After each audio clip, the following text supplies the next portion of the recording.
Mise en place en 1995 pour regrouper le centre de services de Laval et de Repentigny, le premier comité conjoint au ministère des Transports, dans un souci d'uniformité, avait pour objectif de mettre les forces respectives des deux entités en commun.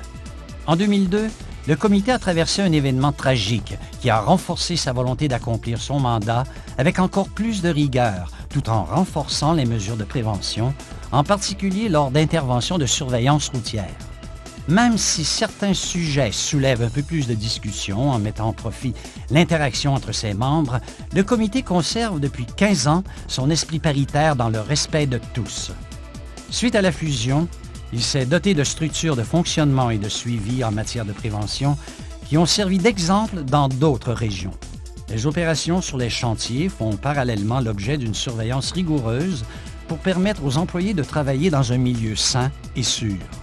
La formation des travailleurs est également privilégiée, avec de nouveaux équipements mis à la disposition des équipes pour rendre les activités plus sécuritaires. Ce comité conjoint des centres de services de Laval et Repentigny du MTQ est un exemple de coopération assumée et réussie, où il est clair qu'ensemble, on est plus fort. Le comité de santé et sécurité du Centre local d'emploi à Longueuil a vu jour en 2007. Mais malgré son jeune âge, il fait preuve d'une maturité et d'une vitalité exceptionnelle. C'est dans un climat de respect et de bonne entente que l'équipe tient ses fréquentes réunions afin de mettre d'avant des solutions créatives. Le nombre de leurs réalisations et initiatives est déjà impressionnant. En 2009, le comité a été confronté avec succès à la fusion et au déménagement des deux clés de Longueuil, s'appliquant directement à l'aménagement sécuritaire des locaux. Il fait en sorte qu'une équipe d'intervention efficace soit en place. La violence de la part de la clientèle n'étant pas tolérable pour lui. Le volet ergonomique des postes informatiques fait également partie du fer de lance de nos interventions. Faire circuler l'information est important. Voilà pourquoi un kit d'accueil est remis aux nouveaux employés afin de présenter le CSS et toutes les mesures et procédures de santé et sécurité en vigueur. En outre, chaque mois, des capsules informatiques sont envoyées à tous. Le comité du thé de Longueuil démontre avec efficacité que tous les milieux ont la capacité, par des gestes simples et concrets, de contribuer à la santé et à la sécurité du personnel. Le comité régional du centre de gestion de l'équipement roulant de la zone Montréal, constitué en 2007, ouvre 3 ateliers mécaniques et le centre administratif du secteur. Il se marque par son dynamisme, la volonté de chacun des membres d'améliorer sans cesse la sécurité dans les milieux de travail, tout en prenant les situations à risque. Il se caractérise aussi par une forte détermination à apporter rapidement les correctifs nécessaires dès qu'une situation problématique est détectée. L'inspection des postes de travail est une action privilégiée pour s'assurer que le milieu est sain et sûr. Planifiée et structurée, elle s'effectue souvent de manière paritaire, ce qui traduit l'excellente collaboration et la bonne entente qui règne dans cette équipe.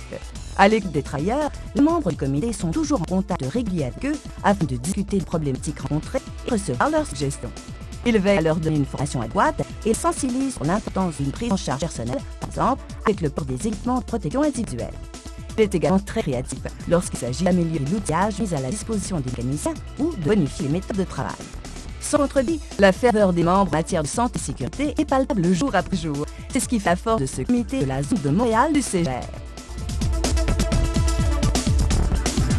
Le CCS du Bureau régional du Saguenay-Lac-Saint-Jean du ministère du Développement durable, de l'Environnement et des Parcs, faisant fi de surveillance liée aux fusions et défusions entre ministères, n'a jamais cessé d'être actif. En s'appuyant sur un plan d'action réaliste, tout en remodelant le programme de prévention en fonction de chaque situation, il a su adapter son action préventive pour assurer le bien-être et la sécurité des employés. Même si une bonne partie des préoccupations du milieu se situe dans un contexte de travail de bureau, avec comme tout de fond l'ergonomie et l'équipement informatique, il existe tout de même des activités où la sécurité du personnel technique, celui affecté ou l'inspection, peuvent présenter un danger.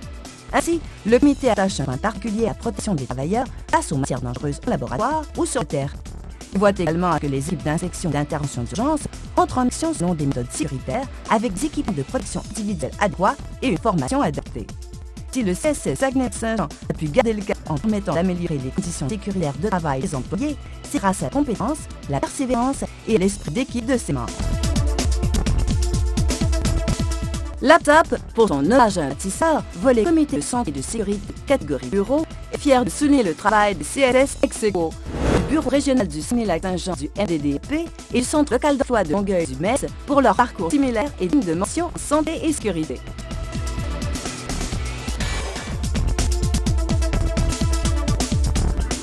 L'APTAP, pour son hommage à un bâtisseur, volet comité de santé et de sécurité, catégorie haute que bureau, est heureuse de reconnaître le travail des CSS ex-aequo de la zone de Montréal du CR et des de services de Laval et Repentigny du MTQ pour leur cheminement tous deux exceptionnels en santé et sécurité.